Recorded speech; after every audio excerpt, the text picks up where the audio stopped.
Hi there, my name is Hector Ariola, and I am Mexican. I live in Mexico, and for me to go to Japan is one of my dreams. I haven't been able to go to Japan. I have traveled abroad to the US, Canada, and Europe, but Japan is still like expensive for me. Like I rather do buy a car over going to Japan. Literally, I did it.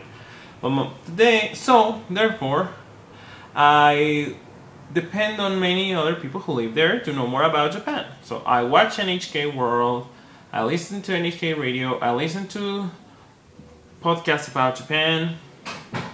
I watch a lot of J bloggers videos.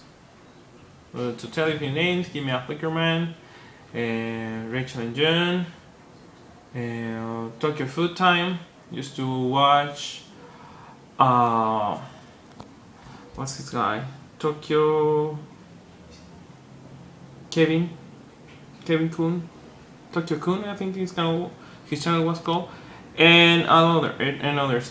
Because I like anime like everybody does, and I'm fascinated with Japan. I'm a weeb if you want to call it. I'm an otaku if you want to call it. Now, today I want to talk about my shock when I discovered that kanadajin had been doing some not nice things to Charla in Japan and to Rachel. And if you don't know who kanadajin is kanadajin3. It's a YouTube user. She is a Canadian who married a Japanese guy she met while she was living in Toronto. They got married. His visa was about to expire in Canada, so they got married and decided to move to Japan, or went to Japan and got married there.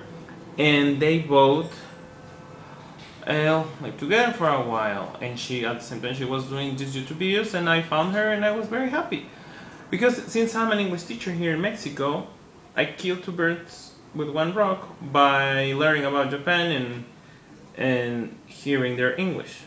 So for me, it's very nice to have the possibility to listen to a native speaker, and if it's talking about Japan, much better.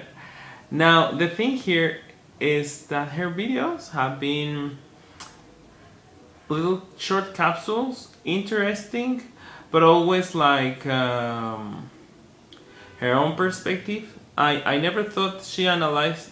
I don't think she analyzed things anthropologically or culturally. It's just an experience of a consumer, as anybody will go to a store and analyze a product. I don't think she analyzes things like in depth. Like in Japan, people do this because they have been doing it for hundreds of years, because it's good for society, it's practical for people, or the beauty or the art of the things or the poetry of things. It's just because it's different and it's exotic.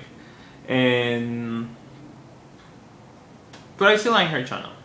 Now, like 2-3 weeks ago, I unsubscribed her before knowing what she had done, because her videos stopped being so interesting to me. Her new videos seem to be dull. And so I subscribed her again yesterday, and then today I found out about what she had been trolling people, and I'm like, what? And then it hit me. There was a video where Charla and her, they were together, and I could see that she was like envious of Charla, because I do believe that Charla has more money, probably her parents, and that's why she's getting an university education in Japan. So I think kanadajin was a little bit envious of that, and then that's why she decided to attack her. So we are all human, we are all weak, and we all make mistakes, and I think her mistake was she fell into temptation of envy. And so she resented and attacked. And why did she do it? My hypothesis is she hasn't returned to Canada since she arrived, right? Back then when she arrived with her ex-husband now. So my belief is that she hasn't been able to learn all the values normally people learn, or learn and continue practicing, because we live in the group, and when you live in the group, the society teaches you how you are expected to act. So since she is a foreign person in Japan, people might respect her individuality and therefore not remind her of how she should act. Now, since she's outside her own country, Japanese people are not gonna do that. So since she made a mistake, the normal thing was for the society in which she lives in to correct her. In this case, it's the J-blogger community.